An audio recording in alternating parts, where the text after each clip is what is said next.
YouTube channel infinity classes.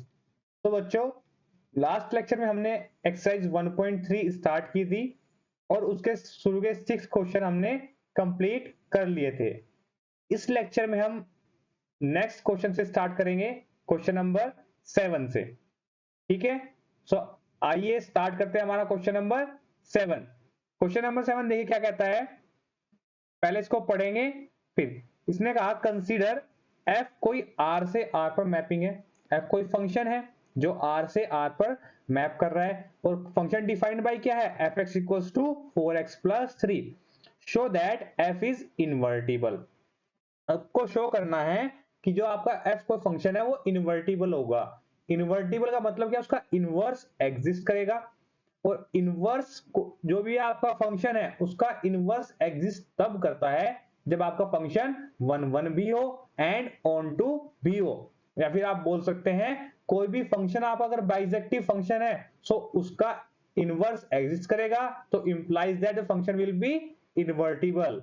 So clear है कि फंडा क्या है, हमें कहीं पे भी आपको दिखाई दे वर्ड इनवर्टिबल, इनवर्टिबल कहीं पे भी दिखता है तो आपको सबसे पहले माइंड सेट करना है कि आपको फंक्शन को 1 ऑन टू दिखाना होगा, तभी वो इनवर्टिबल होगा। अगर आपको चेक करना है इनवर्टिबल है या नहीं है, सो आप 1 ऑन टू चेक कीजिए। अगर 1 ऑन टू नहीं हुआ तो फंक्शन कभी भी इनवर्टिबल नहीं होगा। क्लियर? तो बात करते हैं हमें सबसे पहले उसका फाइंड, हमें इनवर्स भी फाइंड, अगर इन्वर्टिबल है इसका मतलब इनवर्स एग्जिस्ट कर रहा है, then we have to find the inverse of this given function. So देखिए अब हम क्या बात करते हैं, गिवन हमें function fx equals to 4x plus 3। Clear है जी? फंक्शन आपको गिवन है तो 1 के लिए बाय डेफिनेशन अगर हम जाते हैं 1 के लिए, तो देखिए 1 के लिए क्या कहते हैं, मैंने कहा late x1 and x2 belongs करते हैं R के अंदर। सो इंप्लाइज दैट मैंने माना कि f ऑफ x1 इक्वल है f ऑफ x2 के। सो इंप्लाइज दैट क्या हो जाएगा भाई, f ऑफ x1 क्या हो जाएगा 4x1 plus 3 equal to 4x2 plus 3। तो यहां से अगर मैं इंप्लाइज करूं 3 से 3 कैंसिल आउट, 4 से 4 भी कैंसिल आउट, तो x1 इक्वल टू x2। बात आई समझ में? 1 के लिए हम दो फंक्शन की इमेज सेम लेके चले थे, आपके पास fx1 इक्वल टू fx2 के, सो x1 भी x2 के इक्वल आ गया। इसका मतलब क्या होगा कि सेम फंक्शन की जो डोमेन होगी वो सेम होगी, और अगर आप दो अलग अलग फंक्शन उठाएंगे डोमेन में से, उन पर f अप्लाई करेंगे तो वो आपकी डिफरेंट डिफरेंट इमेज देगा। इसका मतलब क्या है कि एक आपका डोमेन का एक एलिमेंट कोडोमेन के एक एलिमेंट पर ही जाएगा। क्लियर है बात? तो आपका यहां से क्या निकला, इस इंप्लाइज दैट f इज 1 1 आपका जो फंक्शन f है वो आपका क्या हुआ, वो आपका 1 हो चुका है। क्लियर? अब बात करते हैं ऑन टू के बारे में। ऑन टू के लिए मैंने क्या आपको बोला कि ऑन टू के लिए f ऑफ x आपका क्या है, f of x equals to क्या है 4x प्लस 3। तो देखिए इसने कहा कि आपकी डोमेन क्या है, रियल नंबर है, कोडोमेन भी क्या है, रियल नंबर है। ऑन टू के लिए हमें सबसे पहले फंडा हमारे दिमाग में आना चाहिए कि रेंज इक्वल्स टू कोडोमेन होगी तो फंक्शन ऑन टू होगा। क्लियर है बात? रेंज इक्वल्स टू क्या होगी, कोडोमेन। अब बात करते हैं हम रेंज में, पहले इसकी रेंज फाइंड आउट करूं, इसका मतलब क्या है, मैं इसको रेंज का मतलब मुझे क्या निकालना है, fx की वैल्यू। तो fx को मैं एक सिंपल फंक्शन मान लो, let f of x equals to y। मैंने fx को मान लिया y, so implies that y equals to क्या हुआ आपका 4x प्लस 3। अब अगर मुझे y की वैल्यू चाहिए, मुझे इसका मतलब आउटपुट चाहिए, आउटपुट का मतलब मुझे रेंज निकालनी है। सो रेंज निकालने का मतलब है कि मुझे y की वैल्यू निकालनी है कि y की यहाँ पे पॉसिबल वैल्यूज क्या हो सकती है ना जी? सो y की पॉसिबल वैल्यू सोचिए कि इसके लिए हम क्या रख सकते हैं। तो मैंने कहा इंप्लाइज दैट, इसको मैंने x के लिए सोल्व कर लिया, तो 4x इक्वल टू क्या हुआ, सॉरी 4x इक्वल टू आपका 4x, इसको धर ले जाइए y -3, y -3 implies that x की वैल्यू क्या है आपकी 1/4 x माइनस सॉरी y -3। अब आप ये देखिए कि मैं y की वैल्यू, y क्या है आपका कोडोमेन में से आ रहा है, तो मैं y की वैल्यू क्या पुट करूं जो आपको x की वैल्यू भी मिले, तो रियल वैल्यूज रखनी है। सबसे पहले देखिए जी, ये y है, y को आप कुछ भी रख लीजिए, x की कोई ना कोई वैल्यू मिलेगी। मान लीजिए मैंने 1 रखा, तो 1 -3 क्या हुआ -2/4, तो -2/4 क्या हुआ -1/2, बिलोंग्स करेगा रियल नंबर में। तो ऐसे ही आप कुछ भी वैल्यू रख लीजिए। मान लो मैंने इसकी वैल्यू रखी 5, 5 -3 2, 2/4 1/2, अब पॉजिटिव 1/2 मिला, वो भी कहा जा रहा है रियल नंबर में। तो मैं यहां से क्या बोल सकता हूं, मैं यहां से बोल सकता हूं, तो implies that there exist x belongs to R such that f of x equals to y। ठीक है जी, सभी के लिए एग्जिस्ट करेगा कि आपके अगर फंक्शन आपने f of x पे डोमेन रखी x, तो आपको हमेशा y कुछ ना कुछ मिल रहा है, और वो भी बिलोंग कहां कर रहा है रियल नंबर के सेट में। सो इंप्लाइज क्या हुआ यहां से, रेंज जो हुई उसकी, रेंज भी क्या हो गई, पूरा पूरा रियल नंबर का सेट उसका रेंज बन चुका है। क्यों, क्योंकि आप कोई भी रियल नंबर y की जगह कोई भी रियल नंबर पुट कीजिए, कोई भी रियल नंबर पुट कीजिए, तो आपको x की भी रियल नंबर मिल रही है। सो आपको ये तो चाहिए था जी, y की वैल्यू के लिए आपको x भी एग्जिस्ट करना चाहिए था। प्री इमेज का मतलब क्या है भाई, कोडोमेन में y की वैल्यू है और डोमेन में x की वैल्यूज है, तो हर एक y, सबसे पहली बात हमने सोचा था कि कोडोमेन में कोई भी एलिमेंट खाली नहीं रहना चाहिए। तो खाली नहीं रहना चाहिए का मतलब क्या है कि y पर हर एक x कुछ कोई ना कोई आपका x आ रहा होगा, है ना, x पर y पर x के एलिमेंट कोई ना कोई आ रहे होंगे। तो फंक्शन आपका, इसका मतलब क्या रहेगा कि प्री इमेज एग्जिस्ट कर रही है। अगर प्री इमेज एग्जिस्ट कर रही है तो function always be a onto function. उसी से हमें निकल के आता है कि अगर ऑन टू है तो कोडोमेन और रेंज भी बराबर होगी, क्योंकि कोडोमेन का कोई भी एलिमेंट ऐसा नहीं है जो कि खाली हो। जब खाली एलिमेंट नहीं है तो सभी सभी कहां जाएंगे और रेंज में चले जाएंगे। क्लियर है जी बात। तो इसका मतलब फंक्शन क्या हुआ आपका, 1 1 भी है, ऑन टू भी है, और जो फंक्शन आपका 1 1 और ऑन टू दोनों होता है वो इन्वर्टिबल भी होता है। तो हम क्या कहते हैं, implies that नेक्स्ट स्लाइड में देखिए, सो implies that f is 1 1। So implies that f कोई फंक्शन था आपका जो r से r पे जा रहा था, such that f of x क्या है आपका 4x+3। चेक कर लेते हैं, ये था फंक्शन हमारा, यस 4x+3। तो ये आपका फंक्शन कैसा निकला, it is invertible, it is invertible. अब ये इन्वर्टिबल तो है जी, तो इसका मतलब कोई ना कोई इनवर्स भी एग्जिस्ट करेगा। अगर आपका इनवर्स एग्जिस्ट करेगा तो उसको इनवर्स को फाइंड आउट करते हैं। तो इनवर्स फाइंड आउट करने के लिए मैंने आपको क्या बताया था कि आपको x के लिए सोल्व करनी है वैल्यू। तो इंप्लाइज दैट, जैसे मानते हैं हम क्या करते हैं, मान लो f of x equals to क्या है जी, y होता है। मैंने माना f of x equals to y है, तो इंप्लाइज दैट y क्या होगा, सॉरी x क्या होगा, f ऑफ इनवर्स y, है ना जी। f को इधर ले गए, ये आ गया आपका। तो देखिए मुझे x के लिए सोल्व करनी है, f ऑफ x मैंने माना y, तो इंप्लाइज y इक्वल टू क्या आ गया आपका 4x+3।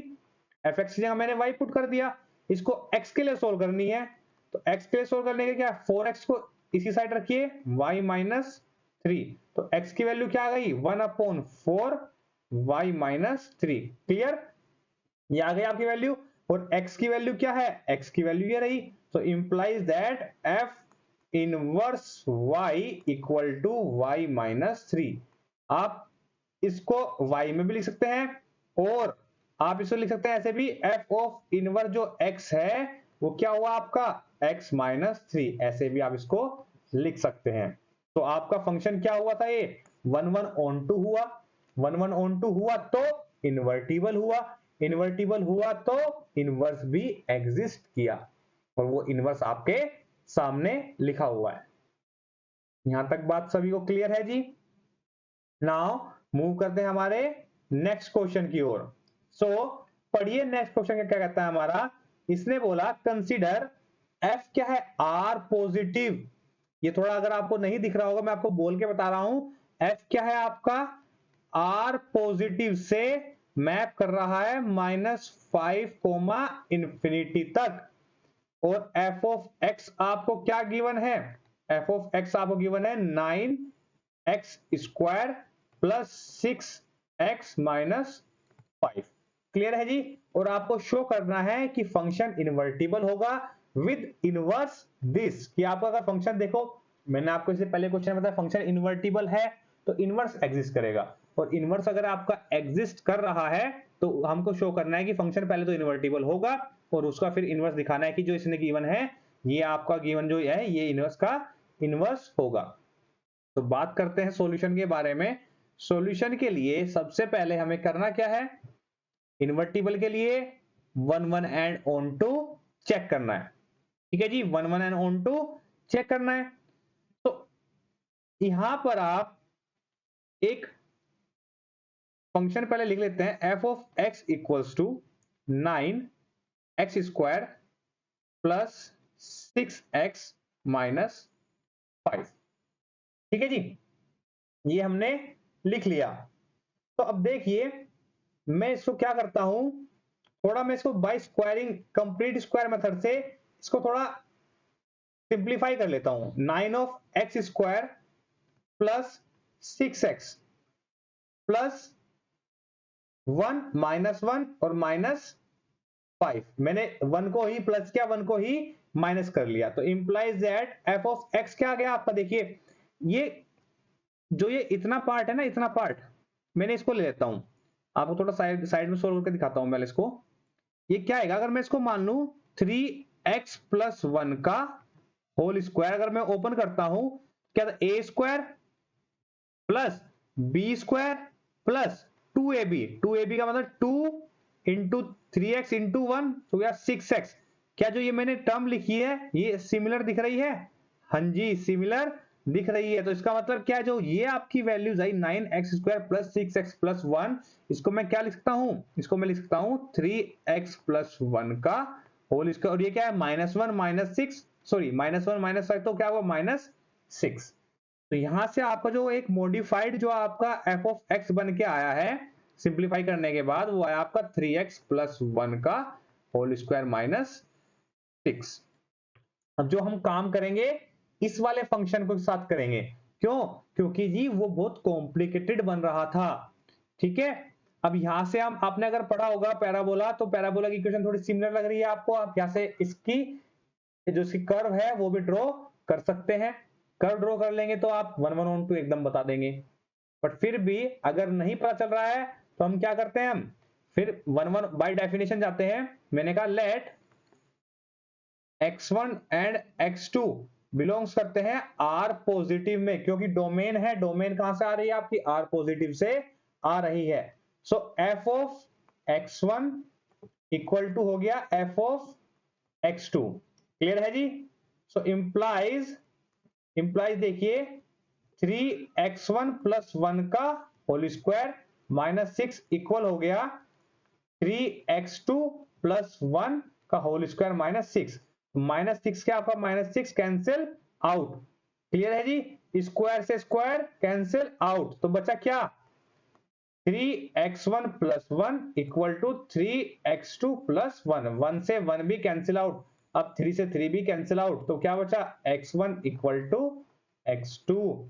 आप लेके चले थे कि f ऑफ x1 इक्वल है f ऑफ x2 के, तो आपका x1 भी x2 के इक्वल आ गया। सो इंप्लाइज क्या करता है यहां से, by definition of 1 1 f is 1 1 function, f जो है आपका यहां से 1 1 निकल के आ गया है जी। ठीक है, बात आ रही है बात समझ में।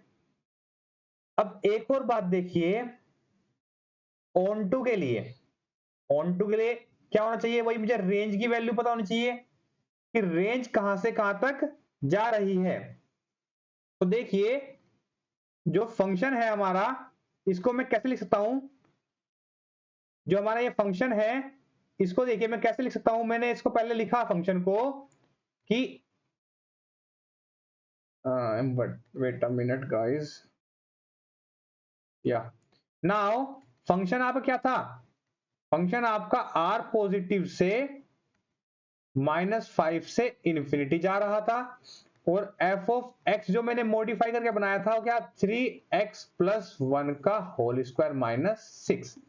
ठीक है जी, ये मैंने फंक्शन दिखाया था। अब आप एक बात देखिए, मैंने आपको एक बात बताई थी सबसे पहले कि जहां पे भी आप स्क्वायर देखें ना, वहां पे फंक्शन कभी भी 1 1 नहीं होगा, है ना। अगर आपने मेरे पीछे के लेक्चर देखे हैं तो मैंने आपको एक्स स्क्वायर और एक्स की पावर 4 वाला एक एग्जांपल ऐसा कराया था लेके, कि मैंने बताया था कहीं भी आपको ऐसे दिखे तो आप आंख बंद करके लगा देना कि फंक्शन कभी 1 1 नहीं होगा। पर कंडीशन क्या थी वहां पे, डोमेन क्या थी, रियल नंबर थी, पूरा माइनस वाले रियल नंबर भी और प्लस वाले रियल नंबर भी। बट यहाँ पे देखो डोमेन चेंज हो रही है, डोमेन यहाँ पे आ रही है आपकी आर पॉजिटिव। आर पॉजिटिव का मतलब सिर्फ पॉजिटिव रियल नंबर आ रहे हैं। तो अगर आप ग्राफ बनाते हैं, मान ले मैंने आपको ग्राफ बना के दिखाया था एक्स स्क्वायर और एक्स पावर 4 का, वो आपका ऐसा ऊपर को पैराबोला बन रहा था। बट वो ऐसे पैराबोला क्यों बन रहा था दोनों साइड, क्योंकि डोमेन माइनस इन्फिनिटी से प्लस इन्फिनिटी थी। अगर मैं कहूं भाई मैंने ग्राफ बनाया था, देखो ना ग्राफ बनाया था, बीच में ओरिजिन से ऐसे जा रहा था जो कि माइनस इन्फिनिटी से प्लस इन्फिनिटी तक था। बट अगर मैं बात करूं पॉजिटिव रियल नंबर की, तो भाई जो वाई एक्सिस से इधर वाला जो ग्राफ है जो ये ऐसे जा रहा है, ये वाला नहीं आया, क्यों, क्योंकि सिर्फ हमें पॉजिटिव रियल नंबर डोमेन लेनी है। तो इसका मतलब ये जो आपके ऐसे एक्स एक्सिस बनता है ना, वो फर्स्ट क्वाड्रेंट में ही ग्राफ चलेगा। अगर आपका फर्स्ट क्वाड्रेंट में ग्राफ चल रहा है तो इसका मतलब वो एक सिंगल, एक ऐसे ऐसे की बजाय सिर्फ और सिर्फ सिंबल ऐसे चल रहा है। अगर आप इस पे हॉरिजॉन्टल लाइन टेस्ट डालते हैं तो एक जगह ही कट करेगी, तो आपका तब भी ये 1 1 ही आना है। आ रही है बात समझ में? ठीक है, थोड़ा लॉजिक लगाइए और लॉजिकली सोचिए। मैंने आपको पहले भी बोला था कि अगर मैथ्स पढ़ना है ना तो दिमाग में ना फिगर ऑटोमेटिक पहले से पहले जनरेट हो जानी चाहिए क्वेश्चन के समझते ही, है ना। क्वेश्चन के समझते ही अगर जनरेट हो जाती है तो आपको इजीली आप अपना पाथ दिखाई देता है कि आप सॉल्यूशन की तरफ को कैसे मूव कर सकते हैं। तो अब देखिए हम ऑन2 के बारे में बात करते हैं। तो ऑन2 के बारे में बात करने के लिए हमें क्या दिखाना है कि रेंज अगर कोडोमेन के इक्वल आ गई, रेंज अगर कोडोमेन के इक्वल आ गई तो फंक्शन आपका क्या हो जाएगा, ऑन2 हो जाएगा। तो अगर मैं रेंज के बारे में बात करूं, रेंज का मतलब क्या है जी, एक तरह से एफ ऑफ एक्स को मैंने मान लिया y, तो y की वैल्यू मुझे देखनी है कि कहां से कहां तक पॉसिबल है। रेंज का मतलब आउटपुट ही है जी। आउटपुट का मतलब क्या है कि आपने x की वैल्यू दी और y की वैल्यू निकाल ली। आपने x की वैल्यू दी और y की वैल्यू वहां से निकाल ली। तो इसने पूछा, रेंज का मतलब होता है कि पॉसिबल वैल्यूज ऑफ y कितनी हो सकती है। अगर आप real positive real number domain इसमें डालते जा रहे हैं तो y की वैल्यू भी तो कुछ ना कुछ आपको मिलती रहनी चाहिए, है ना। तो वो पॉसिबल वैल्यूज कैसे निकालते हैं आप देखिए थोड़ा, है ना, थोड़ा सोचिए इसको। ये क्या है आपका, थोड़ा एक साइड में पहले आपको रफ व्यू देता हूं इसको। 3x प्लस 1 का होल स्क्वायर है जी, 3x प्लस 1 का होल स्क्वायर है। तो आपको पता होना चाहिए कि अगर होल स्क्वायर है तो ऑलवेज क्या होगा, पॉजिटिव, ऑलवेज पॉजिटिव। मैंने आपको बताया था कि होल स्क्वायर वैल्यू है, आप इसमें कोई भी वैल्यू डाल लीजिए हमेशा पॉजिटिव वैल्यू देगा। तो इसका मतलब जीरो से बड़ी बड़ी वैल्यू, ये वाला जो ये आपका जो टर्म है ये आपकी जीरो से बड़ी बड़ी वैल्यू दे देगी। पर सबसे छोटी वैल्यू क्या देगी ये, मान लीजिए मैंने रखा at x equals to zero, zero पे क्या मिला आपको, 0 प्लस 1 का होल स्क्वायर। तो 0 प्लस 1 का होल स्क्वायर क्या है आपका 1, और ये यहां पे अगर मैं 1 पुट करूं तो क्या आएगा आपका 1 minus 5, sorry 1 minus 6 equal to -5। इसका मतलब ये है जी, अब देखिए अब आप कोई भी वैल्यू चूज कर ली, हर वैल्यू इससे बड़ी ही मिलेगी। इसका मतलब क्या हुआ कि जो ग्राफ है आपका या फिर जो आपका ये रेंज है उसका जो नीचे वाला एक बाउंड्री है ना वो है -5। -5 से नीचे कुछ भी नहीं जा रहा है, मतलब -5 से नीचे क्या आपका -6, -7, -8 कुछ भी नहीं जा रहा है। क्यों, क्योंकि देख लीजिए अब कोई भी नंबर पुट कीजिए जीरो के अलावा, मान लीजिए मैंने रखा 4, मैंने रखा 2 रखा, तो 3 इंटू 2 प्लस 1 का होल स्क्वायर, 3 इंटू 2 क्या 6 प्लस 1 7 का होल स्क्वायर 49, और 49 -5 करते क्या मिलेगा 44 आ रहा है ऊपर पॉजिटिव वैल्यू। अगर मैं -2 भी रखता हूं, मैंने रखा -2, तो -2 रखते क्या बना, माइनस 3 इंटू 2 प्लस 1 का होल स्क्वायर। ठीक है जी, तो ये क्या मिलेगा आपको यहां से -6 + 1 -5, -5 का होल स्क्वायर क्या आएगा 25। नेगेटिव रखने पे भी पॉजिटिव वैल्यू ही मिल रही है।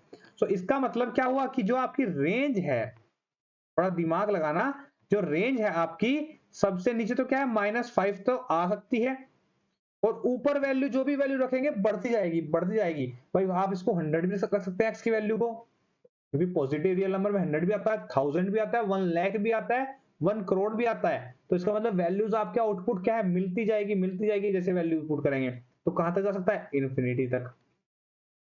ठीक है जी, और आपको पता है यही इसने कोडोमेन भी दी है। कोडोमेन भी इसने वही दी है कि पहले से पहले कि -5 से इंफिनिटी तक। So implies that it is onto. अगर ये ऑन टू है, अगर ये ऑन टू है जी, सो फंक्शन क्या हुआ, it also invertible. Implies that it is invertible. ये आपका इन्वर्टिबल भी हो गया। क्लियर है बात, ये आपका इन्वर्टिबल हो गया। सो अब बात करते हैं इसके, अगर ये इन्वर्टिबल हो गया तो इसमें एक इनवर्स भी एग्जिस्ट करेगा जी, इनवर्स भी एग्जिस्ट करेगा। ठीक है, तो इनवर्स एग्जिस्ट करेगा तो इनवर्स निकालते हैं। आइए, फंक्शन आपको पता है वो क्या है आपके पास, कि आपके पास फंक्शन क्या है, आर पॉजिटिव से कहां जा रहा है, -5 से इंफिनिटी। और जो आपका मॉडिफाइड फंक्शन था, जो सिंप्लीफाई करके फंक्शन आया था, क्या था 3x + 1 का होल स्क्वायर -5। ठीक है जी, यही फंक्शन था। बताइए 3x - 6, ठीक है 3x - 6 था जी ये, तो इसको हम 3x - 6 कर लेते हैं। बाय मिस्टेक मुझसे 5 लिखा गया, तो आप करेक्ट कर लेना। 3x + 1 का होल स्क्वायर -6। तो मुझे इनवर्स निकालने के, मैंने आपको सबसे पहले बताया था कि हम क्या करेंगे, fx को y मान लेंगे। y को क्या आएगा आपका 3x + 1 का whole square -6।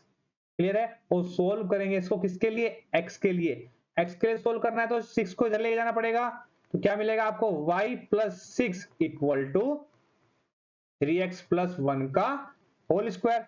Implies that whole square हटाने के लिए स्क्वायरिंग अंडर रूट ले जाएगा, तो ये क्या बचेगा 3x + 1 = क्या आएगा ±√y + 6। So implies that 3x = 1 ±√y + 6। तो इंप्लाइज दैट x = क्या आएगा 1 ±√y + 6 होल अपॉन 3, ये आएगा जी। अब यहां पे प्लस और माइनस दोनों आ रहा है, प्लस और माइनस दोनों आ रहा है, तो हम प्लस लेंगे या माइनस लेंगे, उसके लिए भी देखिए चेक कर लेते हैं, क्योंकि स्क्वायर रूट अगर हटता है ना तो वहां पे प्लस और नेगेटिव साइन दोनों आते हैं।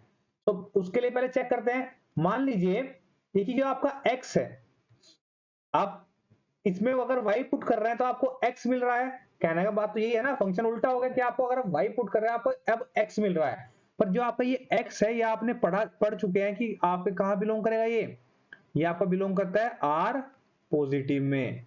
जो आपका ये x है, ये आपका r पॉजिटिव में बिलोंग कर रहा है। तो r पॉजिटिव मतलब पॉजिटिव होना चाहिए हमेशा, है ना जी। तो आपका ये हमेशा पॉजिटिव रहना चाहिए। तो अगर मैं नेगेटिव लेता हूं, अगर मैंने लिया x = 1 √y + 6 अपॉन 3, ठीक है जी। और y क्या है, y की वैल्यू आपकी देखो रेंज कहां से आ रही है आपको पता है ना, y की वैल्यू क्या है, कोडोमेन के इक्वल है, ऑन टू हो चुका है, तो y की वैल्यू कहां से आ रही है -5 से इंफिनिटी। -5 से इंफिनिटी में मैंने कहा y = अगर मैं 0 पुट कर दिया तो x की वैल्यू क्या आ जाएगी 1 √6 अपॉन 3, विच इज वैल्यू क्या है, ये है नेगेटिव वैल्यू, ये है नेगेटिव वैल्यू। अगर फिर भी आपको कंफ्यूजन हो रहा है तो मैं एक वैल्यू लेता हूं, ऐसी वैल्यू लेंगे जो कि स्क्वायर रूट्स को हटा देगा। तो मैंने y की वैल्यू देखी क्या चूज की, इसको मैंने 3 चूज किया मैंने, y इक्वल टू 3 चूज किया तो 1 minus under root 3 plus 6 upon 3, तो x की वैल्यू क्या आ जाएगी 1 माइनस ये क्या अंडर रूट 9, अंडर रूट 9 क्या होता है 3 अपॉन 3, क्या minus 2 upon 3 which is negative value. दिख रही है आपको कि वैल्यू क्या है, x की वैल्यू नेगेटिव, बट ये ट्रू नहीं हो सकता, क्यों? क्योंकि अगर आपने नेगेटिव वाला लिया तो आपको ये नेगेटिव x देगा, और नेगेटिव x आपको नहीं चाहिए। क्यों नहीं चाहिए? क्योंकि आपके उसने रेस्ट्रिक्ट किया है कि डोमेन हमेशा पॉजिटिव रियल नंबर ही होने चाहिए।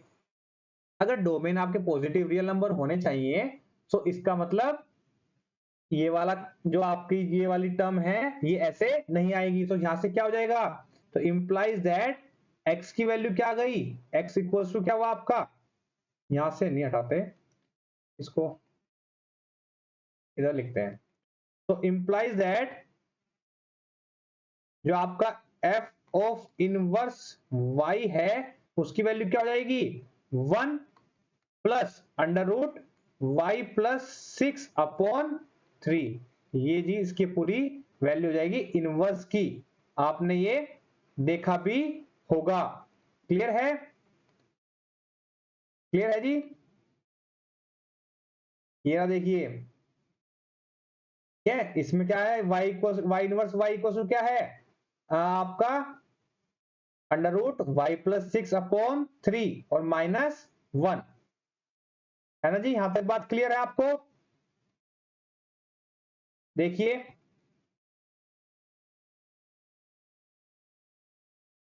सॉरी एक मिस्टेक हो गई है, इसको आप -1, क्योंकि आपको देखिए जब ये आपका 3x से इधर माइनस ये जाएगा, ये आपको -1 होगा, ये यहाँ पे आपको क्या होगा -1 होगा, यहाँ पे भी -1 होगा, यहाँ पे भी -1 होगा, तो -1 माइनस ये होगा आपका माइनस के 4/3, तो इसका मतलब यहाँ पे भी आपका क्या होगा -1 ही आएगा। क्लियर है जी? यहाँ पे भी क्या आएगा -1, थोड़ा कैलकुलेशन मिस्टेक हुआ था ये, क्योंकि क्यों ये जो आपका 1 है 1 को आप इक्वल टू के उधर ले जाएंगे तो माइनस में हो जाएगा, सो आपका जो आंसर आएगा, आंसर आपका क्या आएगा कि आंसर है आपका, देखिए ये एफ ऑफ इनवर्स क्या है आपका y equals to under root y plus 6 minus 1 upon 3, but वहां पे मैंने क्या लिखा है, वहां पे मैंने लिखा हुआ है ये इस तरीके से लिखा है मैंने जो आंसर लिखा है आपका y ये equals to -1 plus under root y plus 6 upon 3, ये मैंने लिखा हुआ है आंसर। ठीक है जी? सो आप ऐसे लिखिए या फिर जो इसमें क्वेश्चन में दिया है ऐसे लिख लीजिए, वो प्रूव आपका हो चुका है। क्लियर है? सो आइए बात करते हैं हमारे क्वेश्चन नंबर 10 के बारे में। क्वेश्चन नंबर 10 बहुत ध्यान से समझना जी, थोड़ा थ्योरेटिकल क्वेश्चन है ना? सो इसने बोला f कोई फंक्शन है जो x से y पे है, बी इनवर्टिबल फंक्शन, वो फंक्शन क्या है आपका इनवर्टिबल है, तो इसने कहा शो दैट, आपको शो करना है f हैज यूनिक इनवर्स, आपको शो क्या करना है कि f के पास यूनिक इनवर्स होंगे। देखिए इसने बोला f आपको कोई इनवर्टिबल फंक्शन है, अगर आपको कोई फंक्शन इनवर्टिबल है इसका मतलब उसके इनवर्स एग्जिस्ट कर रहे हैं, और ये जो क्वेश्चन है ये बोल रहा है कि अगर कुछ का इनवर्स एग्जिस्ट कर रहा है तो वो यूनिक ही होगा जी। जैसे हमने पीछे निकाला, अभी हमने पीछे आपको सोल्व करके दिखाया कि हमने एक इनवर्स निकाला, वो उसका नंबर का सिर्फ वही इनवर्स है, दूसरी कोई भी x की वैल्यू पॉसिबल थी, भले ही आपकी दो वैल्यू आई थी बट एक एग्जिस्ट नहीं कर रही थी, एक ही एग्जिस्ट कर रही थी, वही उसका इनवर्स था। तो इसका मतलब क्या है कि अगर आपके पास इनवर्स दो होते हैं तो अगर वो दो इनवर्स होंगे तो वो दो इनवर्स दोनों आपस में इक्वल होंगे तो ही दो इनवर्स माने जाएंगे, अदरवाइज दो इनवर्स अगर दो अलग अलग आ रहे हैं तो उनमें से कोई एक ही वैलिड होगा, एक ही इनवर्स होगा। क्लियर है बात? तो इसको जो प्रूव करने का तरीका होता है, हम क्या मानते हैं, प्रूव करने के लिए हम मानेंगे कि एक इनवर्स वन इनवर्स है, एक f2 इनवर्स है, दो इनवर्स एग्जिस्ट करा देंगे, हम कहेंगे कि दो इनवर्स है ना? प्रूव करने का तरीका ये होता है जी, पहले हम कहेंगे कि हाँ दो इनवर्स हैं, पर बाद में जाकर देखेंगे कि दोनों के दोनों सेम निकल गए, तो इसका मतलब क्या, अगर दो अलग इनवर्स थे बाद में जाकर सेम हो गए तो इसका मतलब वो कभी अलग रहे ही नहीं, वो पहले से ही सेम थे, तो वो हमें मान लो हम थ्योरम में लेके चले हैं कि दो सेम है, सेम नहीं दोनों अलग अलग है, बाद में जाके मिला कि दोनों सेम हो गए, तो हमारा जो हमने माना था वो झूठा हो गया, वो गलत हो गया। इसका मतलब वो कि कभी भी अलग अलग नहीं रहे होंगे। तो देखिए एफ बी इनवर्टिबल फंक्शन, मैंने कहा लेट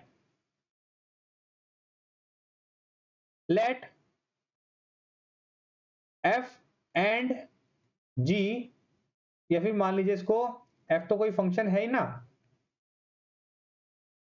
मैंने कहा let f inverse and g inverse be two inverse, ये दो इनवर्स है आपके of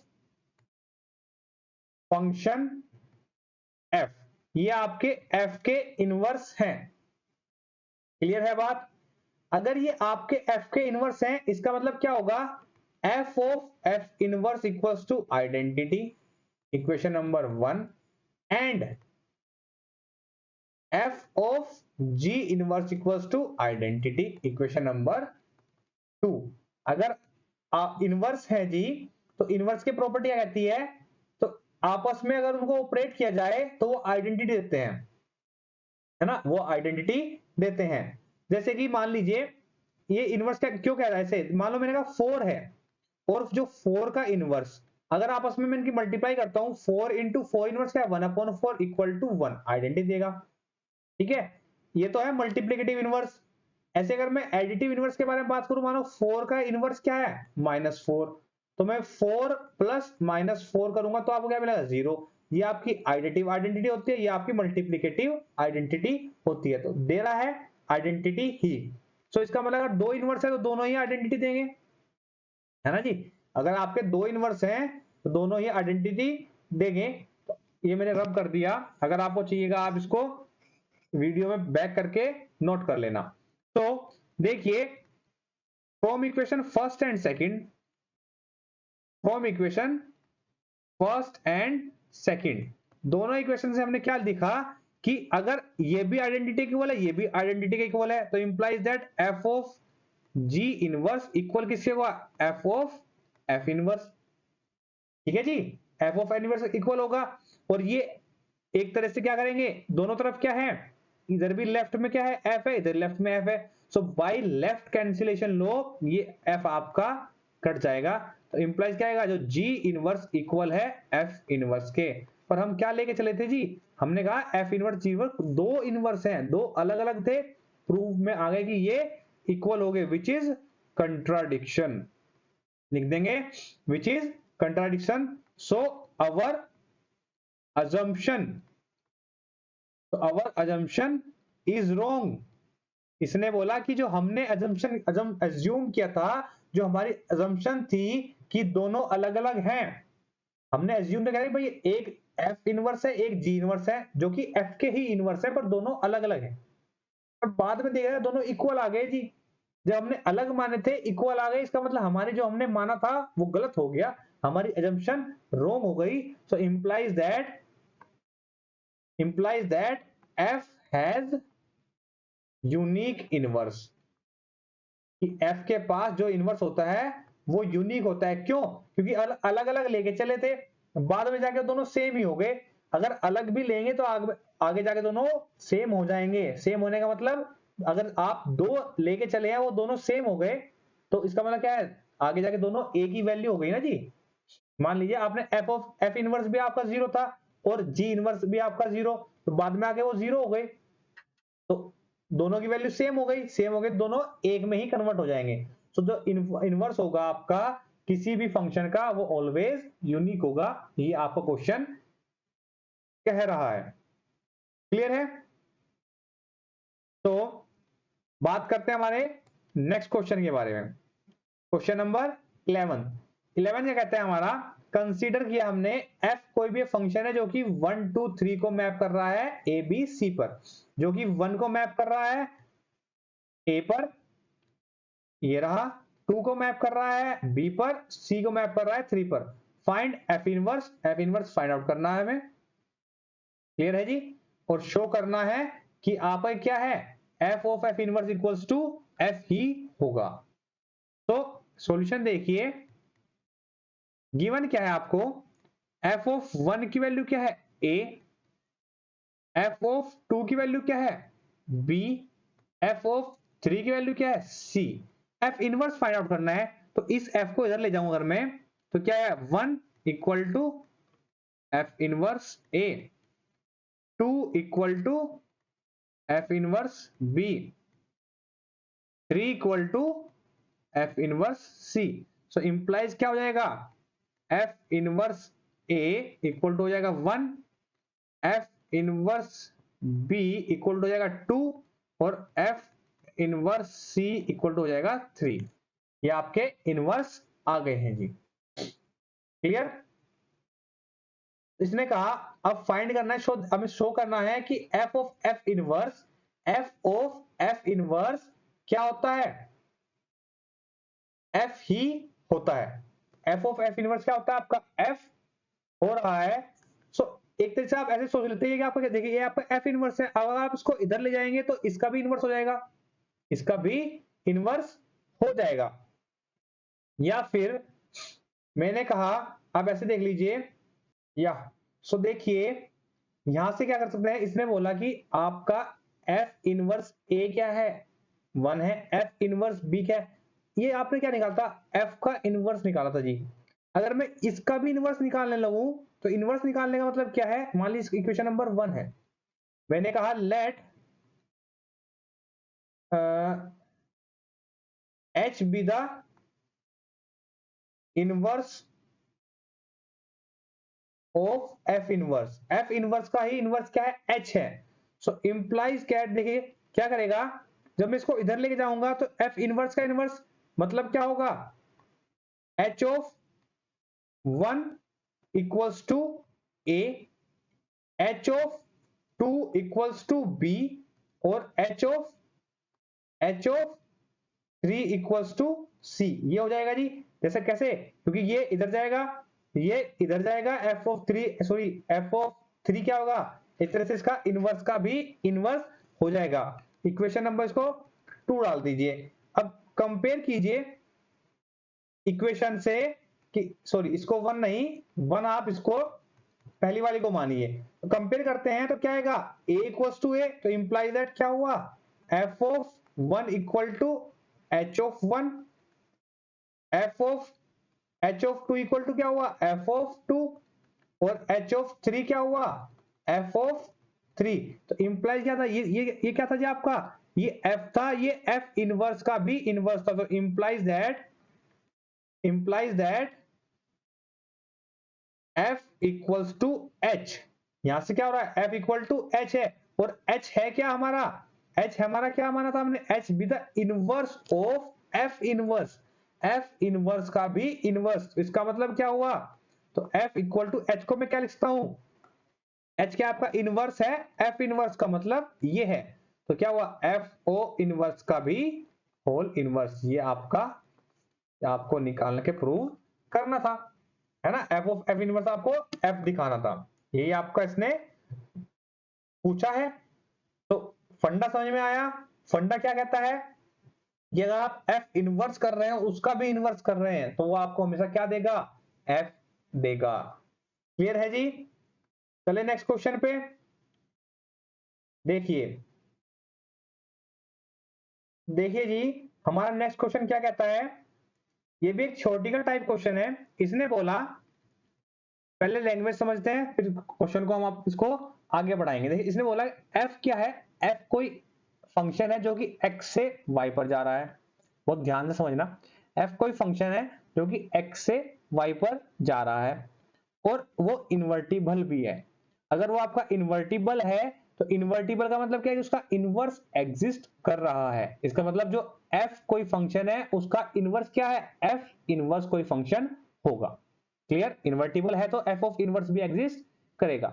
show that the inverse of f inverse, जैसे अभी हमने पीछे प्रूव किया, पीछे आपको उसकी वैल्यू गिवन थी तो आपने सिंपल न्यूमेरिकली प्रूव कर दिया है। यहाँ पे क्या है, आपको कोई भी न्यूमेरिकल वैल्यू गिवन नहीं है, पूरा क्वेश्चन थ्योरेटिकल है, डरना मत, सिर्फ जो तरीका बता रहा हूं अप्लाई करना, इजीली सोल्व हो जाएगा। देखिए तो इसने कहा, मैंने कहा लेट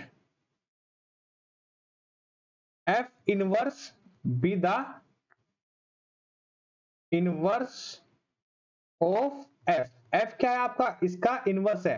तो यहां से एक रिलेशन बने आपको, जैसे पीछे प्रूव किया था, एफ ऑफ एफ इनवर्स क्या हो जाएगा, आइडेंटिटी।